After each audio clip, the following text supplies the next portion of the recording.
I'm Lisa Birnbach for Howdini. It's holiday time, which means extra pounds, and you know it. You know it. It's going to happen.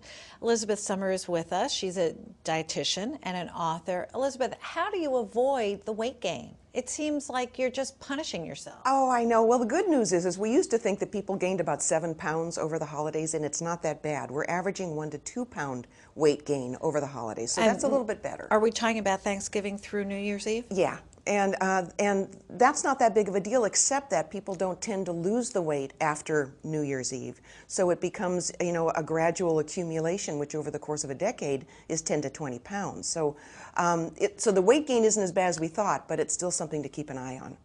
Now, during the holidays, there's food everywhere. In the office, people somehow show up with tins of candy and cookies and popcorn and stuff that is, you think, oh, popcorn, it's more fiber than food, but somehow you're eating without even being aware of it. And you've got to watch out for that. You really need to go into the holidays with a game plan because it's so easy to eat unconsciously. And that mindless eating will catch up with you. Every mouthful averages about 25 calories. So if you walk by an employee's desk and grab a Hershey's Kiss, and then later on in the day you're in the employee's lounge and that popcorn and you pop some into your mouth, even 4 mindless bites in a day and you've gained 1 pound in a month. So you've really got to start paying attention. Now, one thing you can do is keep a pencil and a piece of paper with you and just vow to write down everything that you're eating during the holidays. It sounds like a kind of a pain, but it will make you conscious of every time you're putting something into your mouth, and you don't even enjoy those mindless bites. At the end of the day, you're not savoring them, right? You're not savoring them. They're not, you don't register them in any way, so they're really totally useless calories. You want to save those calories for the Christmas fudge rather than, some mindless bite. Do you think that we do more mindless eating during the holidays than we do the rest of the year? Well, if we do, it's because there's so much food around. And there's more nervousness, where there's more anxiety. You've already got a full life, and now you're cramming Christmas shopping and wrapping presents and parties and everything else into it. So I think maybe there's a little bit more stress eating as well. So just carrying that pencil and piece of paper around with you and vowing to write down things may be enough to sort of nip that mindless eating in the bud.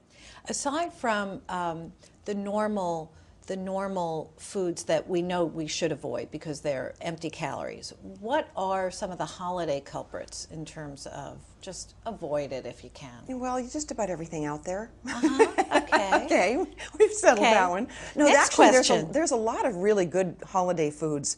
It's just what we do to them. For instance, the sweet potatoes at the Thanksgiving meal or Christmas meal are wonderful, but if you're loading them up with butter and marshmallows, then you can triple the calories in a serving. Traditional holiday foods or drinks, like eggnog. I think eggnog looks fattening. Yeah.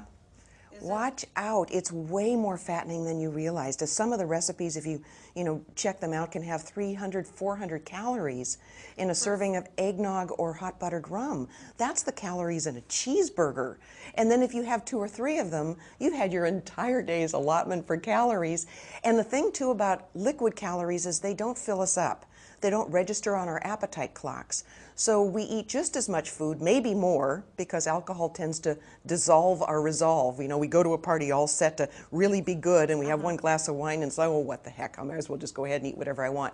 So they not only do they dissolve our resolve, but then you've got a whole lot of extra calories packed onto the food you're going to eat anyway. So it's you can walk away from a holiday party having consumed 2,000 calories and not even feel that full. And you've already had lunch and breakfast. Yes.